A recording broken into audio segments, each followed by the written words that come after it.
আসসালামু আলাইকুম। আশা করি আপনারা ভালো আছেন, আমিও ভালো আছি আপনাদের দোয়া।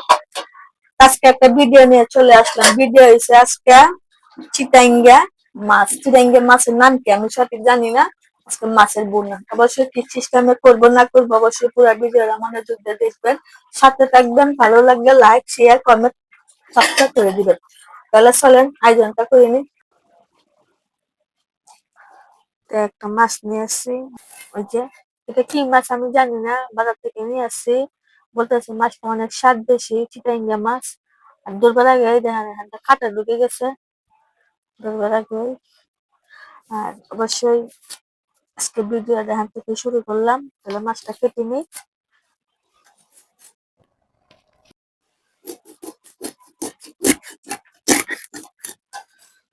শিলা মাছটা অনেকটাই ইয়ার লাগান, ওই যে কি মাছ না দেখে,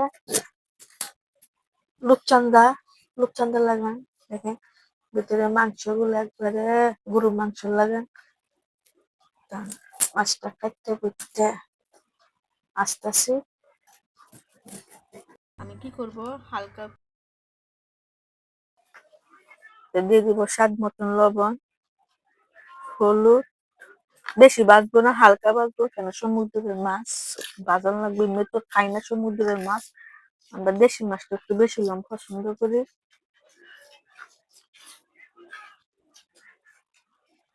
কড়াইটা বসা দিছি, আর মাছটা দিয়ে দিব।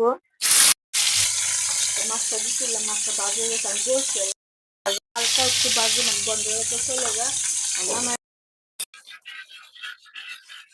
দিয়ে দিব পেঁয়াজ, পেঁয়াজ পাতা এগুলা।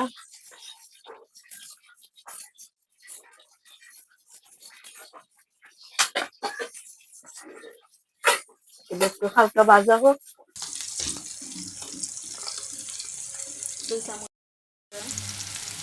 আদা চামচ ধনিয়া গুঁড়া, আদা চামচ হলুদ, স্বাদ মতো লবণ, সাথে টমেটো কাটা দিয়ে দিব, দিয়ে ভালো করে পাকিয়ে দিব।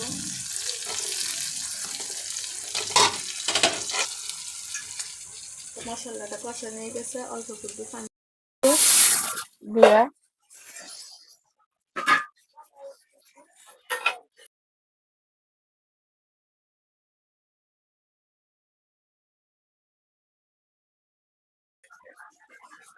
আমার মাছটা নান্দা হয়ে গেছে গা, বলছিলাম 20 মিনিট বা 30 মিনিট লাগতে পারে।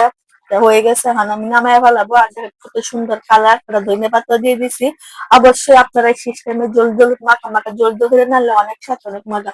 ভিডিও যদি ভালো লাগে এখান থেকে ভালো থাকেন, সুস্থ থাকেন। আর অবশ্যই ভিডিওটা পূর্বের দিকে একটা লাইক একটা শেয়ার অবশ্যই দিবেন।